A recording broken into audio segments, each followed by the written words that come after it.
Olá, boa tarde. Está na hora Gazeta News, 27 de agosto de 2013. Desabamento de prédio na zona leste de São Paulo deixa 6 mortos. A repórter Fernanda Azevedo está no local e tem mais informações. Boa tarde, Fernanda. Boa tarde, Juliana. Boa tarde a todos. Os bombeiros ainda trabalham nas buscas por mais vítimas desse desabamento, principalmente nessa parte lateral do terreno. As buscas estão concentradas por 2 corpos que já foram localizados mais cedo pelos bombeiros. São possivelmente operários da obra e a morte desses operários já foi detectada pelos bombeiros. Mais cedo, outros 4 corpos foram retirados, num total de 6. Os bombeiros não descartam a possibilidade de mais vítimas estarem soterradas. São 6 equipes que trabalham neste momento em pontos diferentes e utilizam inclusive cães farejadores. Já há informação da localização de uma 7ª vítima, mas ainda não há uma informação oficial. 24 pessoas foram retiradas com vida e levadas para hospitais da região. São muitos bombeiros, muitos profissionais que atuam neste momento, neste resgate. 4 casas e 2 prédios comerciais foram evacuados e 15 pessoas foram retiradas.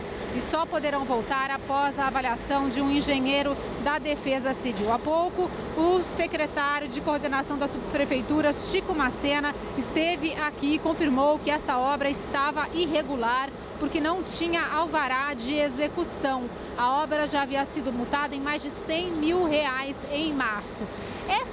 Esse prédio de 2 andares que desabou seria ocupado pela rede de roupas populares, se chama Torra Torra. Essa rede informou por meio de nota que não tinha responsabilidades pela construção e que apenas alugaria o espaço após o proprietário entregar a obra pronta. Já o dono, que se chama Mustafa Abdala, informou por meio do seu advogado, informou a órgãos de imprensa por meio do seu advogado que essa obra já havia sido, sim, entregue à rede Torra Torra em julho, que inclusive fazia obras de adaptação com a instalação de escadas rolantes e elevadores. A Polícia Civil já abriu um inquérito para apurar as responsabilidades. Juliana. Obrigada, Fernanda, pelas informações. Ela que fala da Avenida Mateu Bey, na zona leste da cidade. Este acidente aconteceu por volta das 8h30 da manhã.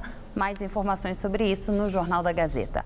Psicóloga é morta em suposta tentativa de assalto perto da universidade, onde fazia curso de pós-graduação na zona leste de São Paulo. Cláudia Roberta Machado Romão, de 29 anos, foi morta com um tiro no peito ontem à noite, quando estacionava o carro na rua José Porfírio de Lima, próximo a uma unidade da Unip, no Tatuapé. Ela fazia pós-graduação em administração de empresas havia 3 semanas. De acordo com a polícia, nada foi roubado. Pelas imagens das câmeras de segurança da rua, é possível ver quando Cláudia manobra o carro e estaciona. Em seguida, um homem sai correndo e entra em um Peugeot escuro, que foge em direção à Marginal Tietê. Até o momento, ninguém foi preso. Caiu o número de motociclistas mortos em acidentes na cidade de São Paulo. Os dados são da CET. Segundo a CET, a queda no número de mortes foi de 10%. Entre janeiro e maio deste ano, foram 163 mortes contra 181 no mesmo período do ano passado. De acordo com a Companhia de Engenharia de Tráfego, as mortes de motociclistas estão seguindo uma tendência de queda. E isso teria relação com a implantação de faixas exclusivas para motos na cidade.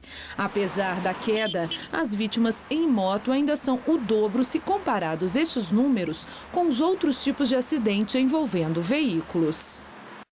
Congelando. Esta foi a sensação do paulistano hoje. As temperaturas caíram consideravelmente na última madrugada em todo o estado e a capital amanheceu com os termômetros perto dos 11 graus. Amanhã o tempo continua gelado e o sol só deve voltar a aparecer no final de semana. Vamos aos detalhes da previsão. No estado de São Paulo, o ar polar ganha força em todas as regiões. No centro-oeste, há previsão de geada ao longo da madrugada e ao amanhecer nas áreas próximas à divisa com o Paraná. Faz frio à noite e as temperaturas ficam amenas durante o dia, sem previsão de chuva em todo o centro-norte paulista, onde a máxima não passa dos 15 graus em Barretos.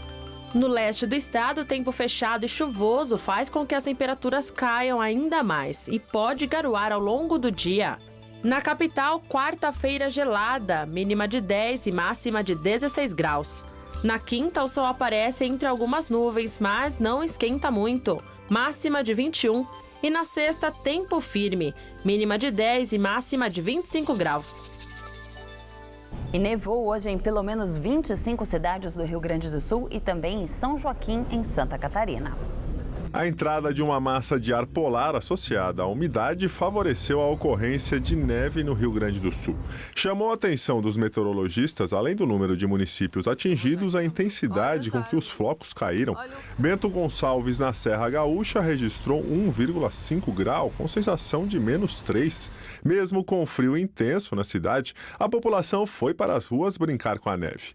O acúmulo de neve também trouxe transtornos para moradores do Sul, interditando ao menos 2 rodovias federais e deixando em alerta quem dirigia pelas estradas.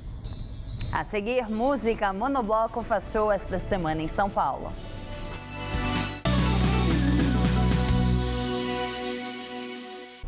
Pesquisa do Ministério da Saúde mostra que mais da metade dos brasileiros está com excesso de peso. Segundo o levantamento, 51% dos brasileiros estão com sobrepeso. De acordo com o Ministério da Saúde, esta é a primeira vez que o estudo mostra mais da metade da população com excesso de peso. Ainda segundo a pesquisa, 8% das mulheres estão obesas. Entre os homens, a obesidade atinge 16%. De acordo com o governo federal, os brasileiros vêm ganhando peso ao longo dos últimos anos. Pesquisa divulgada no ano passado apontava que 48% da população tinha excesso de peso. Em 2006, primeiro ano do levantamento, esse índice era de 43%. O excesso de peso pode provocar inúmeros problemas de saúde, entre eles diabetes e doenças do coração. O escritor Ariano Suassuna tem alta do hospital. Ele havia sofrido um infarto na quarta-feira da semana passada. Segundo o boletim médico do Real Hospital Português do Recife, Suassuna continuará o tratamento em casa, onde deve permanecer por mais 40 dias em repouso. O escritor de 86 anos é autor de clássicos como O Alto da Compadecida. Música Monobloco faz show esta semana em São Paulo. O grupo se apresentará na sexta-feira no Credit Card Hall. Os músicos mostrarão ao público paulistano canções de Arrastão da Alegria, o segundo álbum da banda. Os ingressos custam entre R$ 35 e R$ 160 reais. E o Gazeta News de hoje termina aqui. Novas notícias logo mais às 7 da noite no Jornal da Gazeta e no Jornal da Gazeta, edição das 10. Até lá.